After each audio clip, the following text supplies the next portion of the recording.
ಕಾವೇರಿ ನದಿ ನೀರು ಹಂಚಿಕೆ ವಿವಾದ ಸಿಎಂ ನೇತೃತ್ವದಲ್ಲಿ ಸರ್ವಪಕ್ಷ ಸಭೆ ಆರಂಭ. ಸಿಎಂ ಗೃಹ ಕಚೇರಿ ಕೃಷ್ಣದಲ್ಲಿ ನಡೀತಾ ಇರೋದು ಈ ಒಂದು ಸಭೆ. ಮಾಜಿ ಸಿಎಂಗಳು, ಸಚಿವರು, ಸಂಸದರು, ಶಾಸಕರು, ಹಿರಿಯ ವಕೀಲರು ಹಾಗೂ ಅಧಿಕಾರಿಗಳು ಇದರಲ್ಲಿ ಭಾಗಿಯಾಗಿದ್ದಾರೆ. ಕಾವೇರಿ ನದಿ ನೀರು ಹಂಚಿಕೆ ವಿವಾದ ವಿಚಾರಕ್ಕೆ ಸಂಬಂಧಪಟ್ಟಂತೆಗೆ ಚರ್ಚೆಗಳಾಗಬೇಕಾಗಿದೆ. ಪಕ್ಷಾತೀತವಾಗಿ ನಿರ್ಣಯಗಳನ್ನು ಕೈಗೊಳ್ಳಬೇಕು ರಾಜ್ಯದ ಹಿತಾಸಕ್ತಿಗೋಸ್ಕರ. ಆ ಕಾರಣಕ್ಕಾಗಿ ಎಲ್ಲರ ಸಲಹೆಗಳು, ಸೂಚನೆಗಳು, ಅನುಭವ ಎಲ್ಲ ಇಂಪಾರ್ಟೆಂಟ್ ಆಗುತ್ತೆ. ಹಾಗಾಗಿ ಹಿರಿಯ ನಾಯಕರುಗಳು ಭಾಗಿಯಾಗಿರೋದು, ಮಾಜಿ ಸಿಎಂಗಳು ಭಾಗಿಯಾಗಿದ್ದಾರೆ. ಯಡಿಯೂರಪ್ಪನವರು, ಸಿದ್ದರಾಮಯ್ಯನವರು, ಈ ಕಡೆ ಸಂಸದರುಗಳು, ಸಚಿವರುಗಳು ಎಲ್ಲರೂ ಕೂಡ. ಕಾರಣ ಇದು ನಾಡಿನ ವಿಚಾರ, ರಾಜ್ಯದ ರೈತರು, ಜನರ ವಿಚಾರ. ತಮಿಳುನಾಡಲ್ಲಿ ಒಗ್ಗಟ್ಟು ಹೆಂಗಿದೆ, ನಮ್ಮಲ್ಲಿ ಇಲ್ಲಿ ಒಗ್ಗಟ್ಟು ಹಾಗೆ ಇರಬೇಕಾಗತ್ತೆ. ಸಿಎಂ ಡಿಕೆ ಶಿವಕುಮಾರ್ ನೇತೃತ್ವದಲ್ಲಿ ಸರ್ವಪಕ್ಷ ಸಭೆ. ಮಾಜಿ ಸಿಎಂ ಸಿದ್ದರಾಮಯ್ಯ, ಬಿಎಸ್ ಯಡಿಯೂರಪ್ಪ, ಕೇಂದ್ರ ಸಚಿವರಾದ ಎಚ್.ಡಿ. ಕುಮಾರಸ್ವಾಮಿ, ವಿ ಸೋಮಣ್ಣ, ಸಂಸದ ಬಸವರಾಜ ಬೊಮ್ಮಾಯಿ, ಸಚಿವರಾದ Ramalinga Reddy, M B Patil, K J George, T B Jayachandra, H K. Patil, R Ashok, Chalavadi Narayanaswamy, advocate general Shashikiran Shetty ಸೇರಿ ಹಲವರು ಭಾಗಿಯಾಗಿದ್ದಾರೆ. ಮೊನ್ನೆನೇ ಬೊಮ್ಮಾಯಿ ಅವರಿಗೆ ಕರೆ ಮಾಡಿ ಮಾಹಿತಿನೆಲ್ಲ ಪಡ್ಕೊಂಡಿದ್ರಂತೆ ಸಿಎಂ. ಸರ್, ನಿಮ್ಮ ಸಂದರ್ಭದಲ್ಲಿ ಏನೇನಾಗಿತ್ತು, ಹೇಗೆ ಸರ್, ಈಗ ನಾವೇನು ಮಾಡ್ಬೋದು ಎತ್ತ ಅಂತ ಎಲ್ಲ ಹಿರಿಯರ ಅನುಭವ, ಹಿರಿಯರ ಮಾರ್ಗದರ್ಶನ ಪಡ್ಕೊಳ್ಳೋ ಕೆಲಸ ಆಗ್ತಾ ಇದೆ. ಕಾವೇರಿ ವಿವಾದ ನಮಗೂ ಹೊಸದಲ್ಲ, ನಿಮಗೂ ಹೊಸದಲ್ಲ. ಕಾವೇರಿ ವಿವಾದವನ್ನು ಮೈಗೆ ಅಂಟಿಸ್ಕೊಂಡೇ ಬೆಳೆದಿದ್ದೇವೆ. ರಾಜಕೀಯಕ್ಕಿಂತ ರಾಜ್ಯದ ರೈತರ, ಜನರ ಹಿತ ಮುಖ್ಯ. ರಾಜ್ಯದ ಹಿತಾಸಕ್ತಿ ವಿಚಾರದಲ್ಲಿ ರಾಜಕಾರಣವನ್ನು ಪಕ್ಕಕ್ಕಿಟ್ಟು ಎಲ್ಲ ರಾಜಕೀಯ ಪಕ್ಷಗಳು ಒಟ್ಟಿಗೆ ನಿಂತಿರುವ ಚರಿತ್ರೆ ಇದೆ. ಸರ್ವಪಕ್ಷ ಸಭೆಯಲ್ಲಿ ಸಿಎಂ ಡಿಕೆ ಶಿವಕುಮಾರ್ ಹೇಳಿಕೆ ಕೊಟ್ಟಿರೋರು. ಕುಡಿಯುವ ನೀರಿಗೆ ಮೊದಲ ಆದ್ಯತೆ ಎಂಬುದು ನಮ್ಮ ನಿಲುವು. ನಮ್ಮ ನಿಲುವಿಗೆ ತಮ್ಮ ಸಂಪೂರ್ಣ ಸಹಮತ ಇದೆ ಅಂತ ಗೊತ್ತಿದೆ. ದೆಹಲಿಯಲ್ಲಿ ನಡೆದ ಸಂಸತ್ ಸದಸ್ಯರ ಸಭೆಯಲ್ಲಿ ಪಕ್ಷಭೇದ ಮರೆತು ಎಲ್ಲರೂ ರಾಜ್ಯದ ಪರ ನಿಲ್ಲುವ ಮಾತು ಕೊಟ್ಟಿದ್ದಾರೆ. ಅವರಿಗೂ ಧನ್ಯವಾದ ಹೇಳ್ತೀನಿ ಅಂತ ಸಿಎಂ ಇದೇ ಸಂದರ್ಭದಲ್ಲಿ ಹೇಳಿದ್ದಾರೆ. ಮಾಹಿತಿ ನೀಡ್ತಾರೆ ನಮ್ಮ ಪ್ರತಿನಿಧಿ ಸ್ವಾಮಿ ಲೈವ್ನಲ್ಲಿ ಜಾಯ್ನ್ ಆಗ್ತಾ ಇದ್ದಾರೆ. ಸ್ವಾಮಿ, ಸರ್ವಪಕ್ಷ ಸಭೆ ಆರಂಭ ಆಗಿದೆ. ಒಗ್ಗಟ್ಟು ಪ್ರದರ್ಶನ ಅನ್ನೋದಕ್ಕಿಂತ ಹೆಚ್ಚಾಗಿ ರಾಜ್ಯದ ಹಿತಾಸಕ್ತಿ, ಜನರ ಹಿತಾಸಕ್ತಿ ನೋಡಬೇಕಾಗತ್ತೆ. ಸೊ ಈ ಸಂದರ್ಭದಲ್ಲಿ ರಾಜಕೀಯ ಪಕ್ಕಕ್ಕಿಟ್ಟು ಯಾವ ರೀತಿ ಚರ್ಚೆಗಳು ಆಗ್ತಾ ಇದೆ, ಹಿರಿಯರೆಲ್ಲ ಇರೋದ್ರಿಂದ ಅವರವರ ಮಾರ್ಗದರ್ಶನಗಳೆಲ್ಲ ಹೇಗೆ ಸಿಗ್ತಾ ಇದೆ?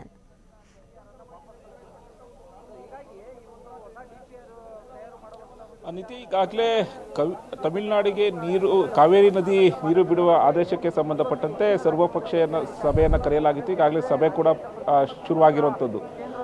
ಸಿಎಂ ಡಿ ಕೆ ಶಿವಕುಮಾರ್ ನೇತೃತ್ವದಲ್ಲಿ ಸರ್ವಪಕ್ಷೀಯ ಸಭೆ ಶುರುವಾಗಿದೆ. JDS ಸೇರಿದಂತೆ ಬಿಜೆಪಿ ಆಹ್ವಾನಿತ ನಾಯಕರು ಈಗಾಗಲೇ ಸಭೆಗೆ ಆಗಮಿಸಿರುವಂಥದ್ದು. ಪ್ರಮುಖವಾಗಿ ಮಾಜಿ ಸಿಎಂ ಸಿದ್ದರಾಮಯ್ಯ ಸೇರಿದಂತೆ ವೀರಪ್ಪ ಮೊಯ್ಲಿ ಹಾಗೂ ಮಾಜಿ ಸಿಎಂ ಬೊಮ್ಮಾಯಿ ಕೂಡ ಈ ಸಭೆಯಲ್ಲಿ ಹಾಜರಾಗಿರುವಂಥದ್ದು.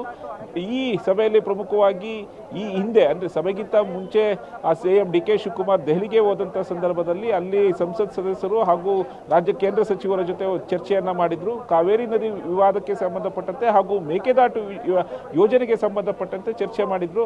ಈ ಹಿನ್ನೆಲೆಯಲ್ಲಿ ಅವರಿಗೆ ಈಗೆಲ್ಲ ಧನ್ಯವಾದಗಳನ್ನು ಸಿಎಂ ಡಿ ಕೆ ಶಿವಕುಮಾರ್ ತಿಳಿಸಿರುವಂಥದ್ದು. ಪ್ರಮುಖವಾಗಿ ಇವತ್ತಿನ ಸಭೆಯಲ್ಲಿ ಆಗಬೇಕಾಗಿದ್ದಂಥ ಒಂದು ಚರ್ಚೆ ಕಾವೇರಿ ನದಿ ನೀರನ್ನು ತಮಿಳುನಾಡಿಗೆ ಬಿಡುವ ವಿಚಾರಕ್ಕಾಗಿ ಯಾವ ರೀತಿ ಹೋರಾಟ ಮಾಡಬೇಕು ಅನ್ನೋದು ಪ್ರಮುಖ ಅಂಶ ಆಗಿತ್ತು. ಆದರೆ ಈಗ ಕಾವೇರಿ ಜಲಾಶಯದಲ್ಲಿ ಹೆಚ್ಚು ಮಳೆ ಆಗ್ತಾ ಇದೆ, ಒಳಹರಿವು ಬರ್ತಾ ಇದೆ.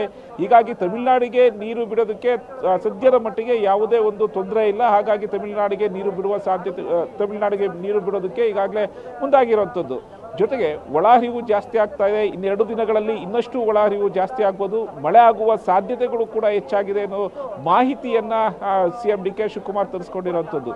ಇದನ್ನು ಹೊರತುಪಡಿಸಿದ್ರೆ ಅಂದರೆ ಈಗ ಕಾವೇರಿ ನದಿಯಲ್ಲಿ ನೀರಿದೆ, ಒಳಹರಿವು ಹೆಚ್ಚಾಗ್ತಾ ಇದೆ. ಆದರೆ ಮುಂದಿನ ದಿನಗಳಲ್ಲಿ ಒಳಹರಿವು ಕಡಿಮೆ ಆಗಿ ಮಳೆ ಕಡಿಮೆ ಆದಂಥ ಸಂದರ್ಭದಲ್ಲಿ ನಾವು ಯಾವ ರೀತಿ ಎಚ್ಚರಿಕೆಯ ಹೆಜ್ಜೆಯನ್ನು ಇಡಬೇಕು, ಜೊತೆಗೆ ಯಾವ ರೀತಿ ಹೋರಾಟವನ್ನು ಮಾಡಬೇಕು ಎಂಬ ವಿಚಾರಕ್ಕೆ ಸಂಬಂಧಪಟ್ಟಂತೆ ಈಗ ಸಲಹೆ ಸೂಚನೆಗಳನ್ನು JDS ಸೇರಿದಂತೆ ಬಿಜೆಪಿ ನಾಯಕರಿಂದ ಸಿಎಂ ಡಿ ಕೆ ಶಿವಕುಮಾರ್ ಪಡ್ಕೊಳ್ತಾ ಇರೋಂಥದ್ದು. ಅಂದರೆ ಒಳಹರಿವು ಅಥವಾ ಮಳೆ ಕಡಿಮೆ ಆದಂಥ ಸಂದರ್ಭದಲ್ಲಿ ಮುಂದಿನ ದಿನಗಳಲ್ಲಿ ಮತ್ತೆ ತಮಿಳುನಾಡು ತಗಾದೆ ತೆಗೆಯುತ್ತೆ, ನೀರು ಬಿಡಬೇಕು ಅನ್ನೋದು. ಆಗ ಮತ್ತೆ ನಾವು ವಾದವನ್ನು ಮಾಡಬೇಕಾಗುತ್ತೆ. ಈಗಾಗಲೇ ಕಾವೇರಿ ನದಿ ನೀರು ನಿಯಂತ್ರಣ ಸಮಿತಿ ಹಾಗೂ ಕಾವೇರಿ ನದಿ ನೀರು ನಿರ್ವಹಣಾ ಪ್ರಾಧಿಕಾರದಿಂದ ನಮ್ಮ ರಾಜ್ಯದ ವಿರುದ್ಧವಾಗಿ ಆದೇಶಗಳು ಬಂದಿದೆ. ಮುಂದೆ ಯಾವ ರೀತಿ ಕಾನೂನು ಹೋರಾಟ ಮಾಡಬೇಕು, ಇದೇ ಪರಿಸ್ಥಿತಿ ಎದುರಾದಂಥ ಸಂದರ್ಭದಲ್ಲಿ ಯಾವ ರೀತಿ ಕಾನೂನು ಹೋರಾಟ ಮಾಡಬೇಕು ಅನ್ನೋದು ಪ್ರಮುಖವಾಗಿ ಈಗ ಚರ್ಚೆ ಮಾಡ್ತಿರುವಂಥದ್ದು ವಿಚಾರ.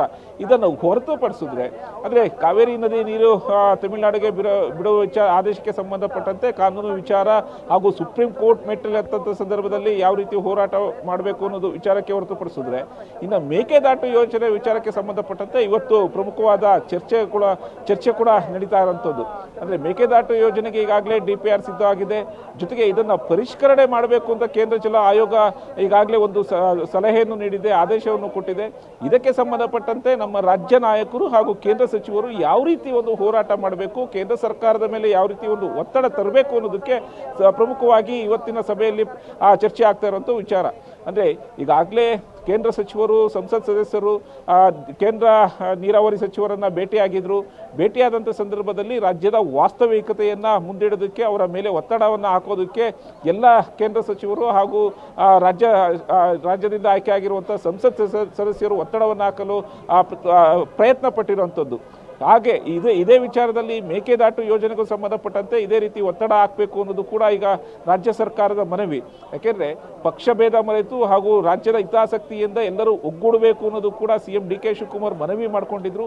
ಹಾಗೆ ರಾಜ್ಯದಿಂದ ಪ್ರತಿನಿಧಿಸುವಂಥ ಸಂಸತ್ ಸದಸ್ಯರಾಗ್ಬೋದು, ಕೇಂದ್ರ ಸಚಿವರಾಗ್ಬೋದು, ಇವರು ಕೂಡ ಕೇಂದ್ರ ಸಚಿವರನ್ನು ಭೇಟಿಯಾಗಿ ಅಲ್ಲಿ ಒಂದಿಷ್ಟು ಒತ್ತಡವನ್ನು ಹಾಕೋದಕ್ಕೆ ಪ್ರಯತ್ನ ಪಟ್ಟಿದ್ದು. ಈಗ ಅದೇ ರೀತಿ ಮೇಕೆದಾಟು ಯೋಜನೆಗೆ ಸಂಬಂಧಪಟ್ಟಂತೆ ಇನ್ನಷ್ಟು ಒತ್ತಡ ಹಾಕಬೇಕು ಅನ್ನೋದು ಕೂಡ ಈಗ CM DK ಶಿವಕುಮಾರ್ ಮನವಿ ಮಾಡ್ಕೊಳ್ತಾ ಇರೋಂಥದ್ದು. ಯಾಕೆಂದರೆ DPR ಆಗಿದೆ, ಮೇಕೆದಾಟು ಯೋಜನೆ ಆದಂಥ ಸಂದರ್ಭದಲ್ಲಿ ರಾಜ್ಯದ ಜನತೆಗೆ ಯಾವೆಲ್ಲ ಅನುಕೂಲ ಆಗುತ್ತೆ, ಯೋಜನೆ ಮಾಡಬೇಕಾದ್ರೆ ಯಾವೆಲ್ಲ ಒಂದು ಸವಾಲುಗಳು ಎದುರಾಗುತ್ತೆ, ಅದಕ್ಕೆ ಈಗಲಿಂದಲೇ ನಾವು ಪ್ರಿಪೇರ್ ಆಗಿರಬೇಕು. ಜೊತೆಗೆ ಮೇಕೆದಾಟು ಯೋಜನೆಗೆ ಸಂಬಂಧಪಟ್ಟಂತೆ ಕೇಂದ್ರ ಸರ್ಕಾರದ ಆದೇಶ, ಸಂಸತ್ನಲ್ಲಿ ತಿಳಿಸಿರುವಂಥ ಒಂದು ಆದೇಶಕ್ಕೆ ಸಂಬಂಧಪಟ್ಟಂತೆ ತಮಿಳುನಾಡು CM ವಿಜಯ್ ಈಗಾಗಲೇ ಪ್ರಧಾನಿಗೆ ಪತ್ರವನ್ನು ಬರೆದು ಆ ರೀತಿ ಅವಕಾಶ ಕೊಡಬಾರ್ದು ಅನ್ನೋದು ಕೂಡ ಮನವಿ ಮಾಡಿಕೊಂಡಿರುವಂಥದ್ದು. ಈ ಹಿನ್ನೆಲೆಯಲ್ಲಿ ಮುಂದಾಗುವಂಥ ಒಂದು ಸವಾಲುಗಳಿಗೆ ಯಾವ ರೀತಿ ಎದುರಿಸಬೇಕು, ಕಾನೂನಾತ್ಮಕವಾಗಿ ಏನಾದರೂ ಹೋರಾಟ ಮಾಡಬೇಕಾದ್ರೆ ಯಾವ ರೀತಿ ನಾವು ಹೋರಾಟ ಮಾಡಬೇಕು ಅನ್ನೋದಕ್ಕೆ ಸಂಬಂಧಪಟ್ಟಂತೆ ಇವತ್ತು ಸಲಹೆ ಸೂಚನೆಗಳನ್ನು ಪಡಿತಾ ಇರುವಂಥದ್ದು ನೀತಿ. ಓಕೆ, ಥ್ಯಾಂಕ್ ಯು ಸ್ವಾಮಿ ತಮ್ಮ ಡೀಟೇಲ್ಸ್ಗೆ.